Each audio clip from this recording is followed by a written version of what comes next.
Welcome back, guys. I'm Zell, and today we're talking about Spyderco's Para Military 2.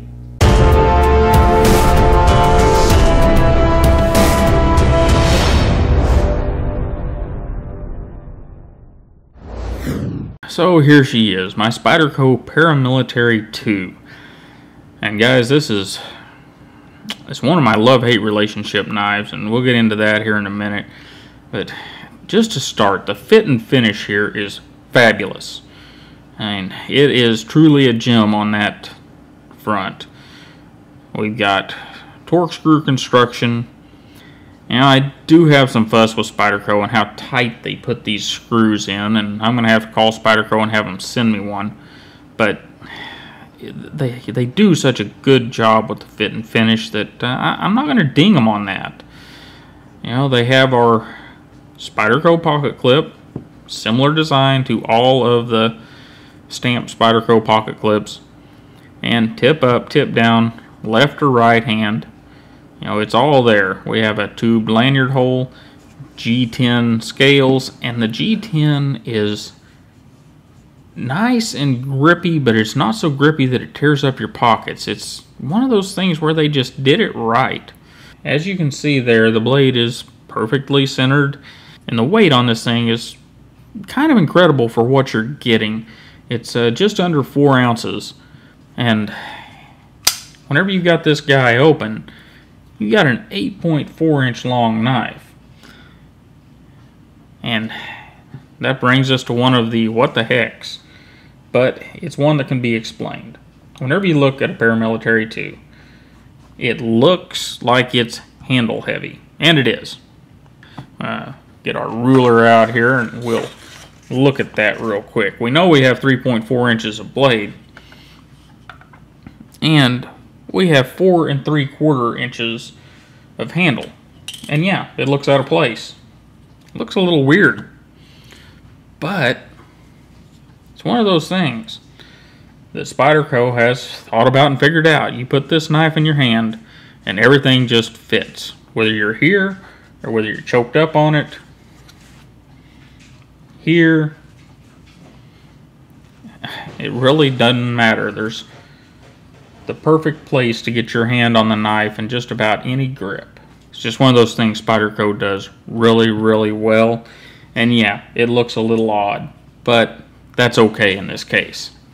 And this is one of the made in Golden, Colorado, USA Earth models. As far as I know, all the Para Military 2s come out of Golden, Colorado. And this is one of the nice touches. Get a good look at the etching, the maker's marks for Sal and Eric, and the Golden, Colorado, USA Earth, and our Spyder and our Spyderco CPM S30V marked on this side. Those were all laser cut to a nice shine after the blade was coated. Whenever these things come to you, they just look amazing. Now, this one's got quite a bit of use on it, and the blade coating has stayed on the blade, but as you can see, it started to pick up a little bit of staining and whatnot. Now, it hasn't rubbed off the blade, which is good, and this blade needs to be cleaned a little bit. Now, whenever we talk about Spyderco, and especially the Para Military 2, everyone talks about the action, how well it works. And it's not a lie. It's not a joke. This knife is one of those that, with our camera angle here, I don't know if I can show you too well, but that's holding the compression lock over and it just slides back and forth. And speaking of that, the compression lock, we should talk about that a little bit. What the compression lock does is somewhat similar to a liner lock. In fact, it is part of the liner, so you could say that it is a liner lock. But you can see that little spot in the blade.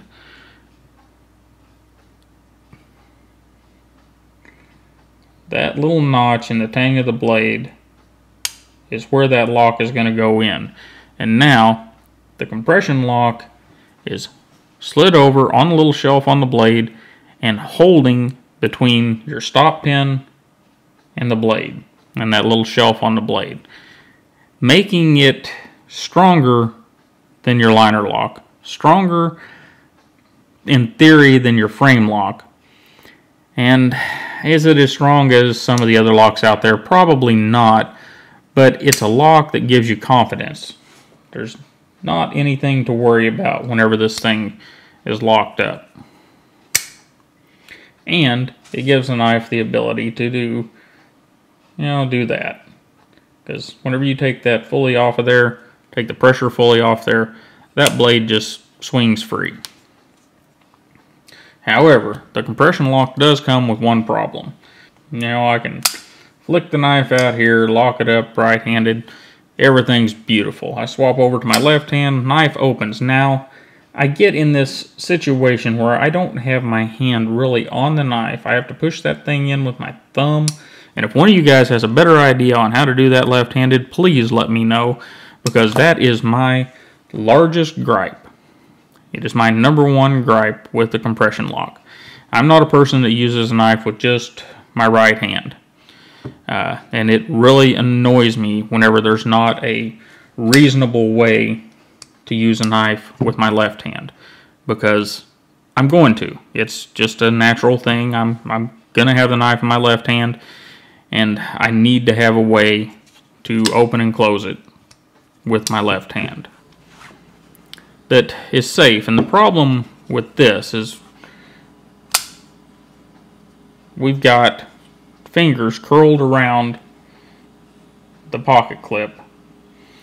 We've got a thumb pressing against, so we have thumb here, fingertips here, pressing against the handle.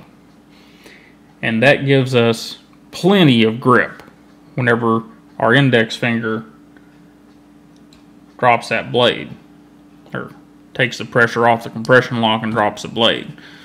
Whenever we go right-handed, we don't have that.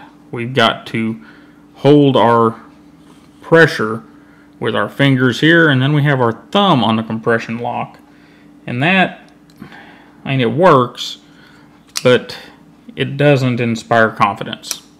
Looking closer at our blade, we have CPM S30V, which is some pretty darn good steel. And it's your standard Spyderco affair, kind of a drop point, kind of a leaf shape. We'll just call it a Spidey drop point or something, I don't know. And this one has Spyderco's black coating. And it seems to be pretty durable. The only thing I can say is do not wipe your knife down with acetone whenever you're sharpening, because this stuff does not like acetone at all.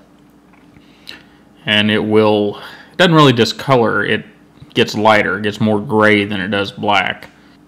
Overall, it's very nice. We got a blade thickness of 145.145 or 3.68 millimeters.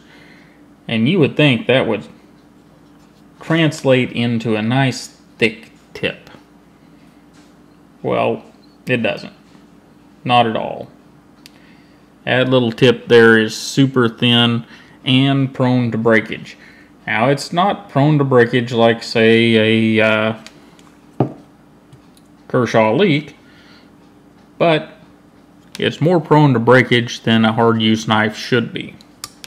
And we'll compare it to a few of our standards for size. Here we have our Spyderco Delica, and 3-inch blade, 3.4-inch blade, 2 ounces, 2.3 ounces or so, about 4 ounces.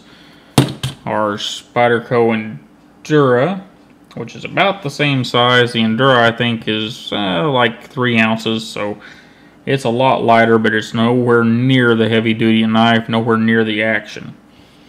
And our Rat Model 1, approximately the same size knife, minus the Spidey hole bump. And our Cryo G10, first model Cryo, so the smaller one. And our Griptilian, very similar in size to the Griptilian.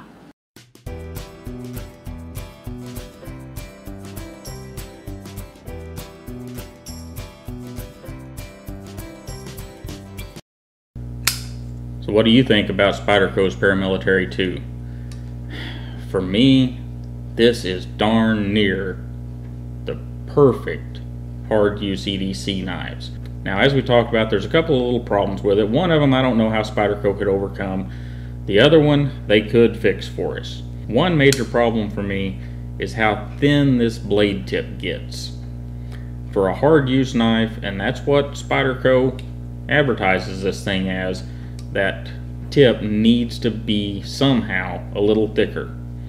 And I know that that would mess up the edge geometry, make it not as good a slicer, but if we're going to do hard use, we have to give up a wee bit of that slicing ability to get that slightly tougher tip. And the other thing is that it is a right-handed person's knife. Now, if you are one of those people that's not going to do anything ever with your left hand, that's fine. Then the Paramilitary 2 is probably near perfect for you. But for me, that is a problem. To close a knife, you can't get a proper grip on it to make sure that you have it held solidly in your hand. And, you know, it pains me to pick on one of our favorites like that, but, well, frankly, it deserves it. If you're able to live with the right-handedness of the compression lock, then by all means, the Paramilitary 2 is a wonderful knife, and you will enjoy the heck out of it. You know, I mean, that's just amazing. And no blade play whatsoever. So, you know, and that's also running on bushings. There are no bearings inside this thing. So, this knife is an amazing piece of work. Now, the one other thing that I am going to pick on Spyderco about is availability. This is probably, if you want a black knife, whether it's, well, especially the black with the black blade, or the blurple one with the S110V blade, this is probably one of the hardest Spyderco knives to get your paws on. And it doesn't make sense to me, because if you want a Digicam knife, black blade, satin blade, doesn't matter, you can pick one of those up just about any time you want it. So I don't know if Spyderco needs to do some adjusting to their production or what exactly they need to do, but the availability of this thing needs to get better. But anyhow, fit, finish, and action, if you are a right-hander, this thing is marvelous. You will not be disappointed. At first, you'll have a little bit of issue with the blade to handle length, going, what the heck? But once you start using the knife and put it in your hand, you're going to realize that that little extra bit of handle back there is just fine. Anyhow, guys, I really appreciate you stopping by. Don't forget to like, share, and subscribe. And you all have a wonderful day, and I'll see you next time.